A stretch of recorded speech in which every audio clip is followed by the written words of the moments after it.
first week of February. First time of these 25% tariffs on our neighbors to the north and south, in addition to that 10% on China. At the midnight hour, we saw that canceled for Mexico and Canada, but then we just kicked the can down the road a month later to March 4th, where, yep, that 25% was going to take effect, and it did. But then, on the 5th, you had that exemption, that 1 month exemption for the automakers in the United States, and then a day after that, there was a whole exemption for all products that are compliant with the USMCA, that trade deal that the Trump administration negotiated in the first term. If you thought that was it, nope. Just a week after that, we got the steel and aluminum tariffs, and now here we are with that day of liberation that the White House is advertising, where there'll be those reciprocal tariffs on basically every country and industry around the world. And then just the day after that, those auto tariffs that are going to impact 25% on vehicles coming into the United States, that will take effect. All of that happening this week.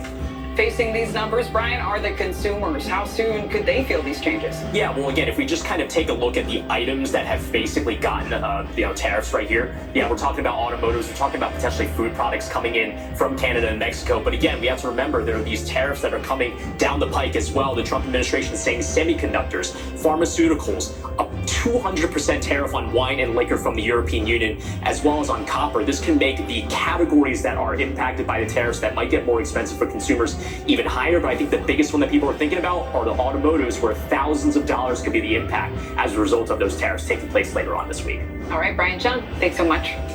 Well, we are closing in on the Saturday deadline to find an American buyer for TikTok. The social media platform's parent company, ByteDance, is being forced to sell off its U.S. operations after President Biden signed a law that would ban the app if a sale does not go through. President Trump extended that deadline to April 5th. Trump says he's confident a deal will happen. NBC News Now anchor Savannah Sellers has been tracking all this. She joins us now. All right, Savannah, so who are the potential buyers that you're watching right now? One of the things we're looking at is this sort of group of buyers that's come together. What it would mean is that existing U.S. investors, so people who already have a piece of this business, kind of up their stake a little bit. That's some big firms like KKR, General Atlantic, and then a couple big names are also talking about joining that group. That's the type of setup where someone like Larry Ellison of Oracle could join in. Now that makes a lot of sense because, as you can see on your screen, so it would be Ellison and Oracle along with this whole other grouping kind of to the right and below Ellison. That would make a lot of sense because Oracle and TikTok already do a lot of business together. They host all the data, really make it work for American users here in the U.S. And the president has said that he would be okay with Larry buying it.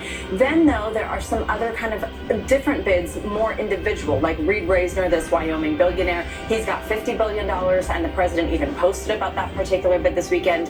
And then, Kate, you've interviewed Frank McCourt, a couple others who are still saying, making their interest known, but exactly how much communication they're actually getting from the administration is not clear. And even if a buyer is found, ultimately ByteDance, the current owner, would need to agree. I know we haven't heard from them.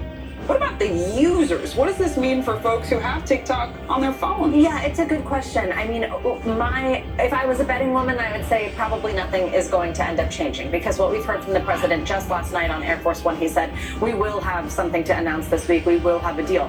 It really is sort of up to him. The law, it gives a lot of interpretation, leaves it up to the president to say what's a qualified divestiture. He also has been telling his Attorney General Pam Bondi not to enforce this, which is why some of those service providers put TikTok back online even before an executive order had been signed that said, hey, we're actually officially extending the deadline here. So in theory, nothing could change for users. Could we see a period where it goes dark like we did back in January for 12 hours or so? Potentially, but it doesn't seem likely. It seems that everybody involved wants to at least get the general contours of a deal done. Yeah, they want it to keep going as is. That's the whole plan. It's the whole goal, right? Yes. And he said that again last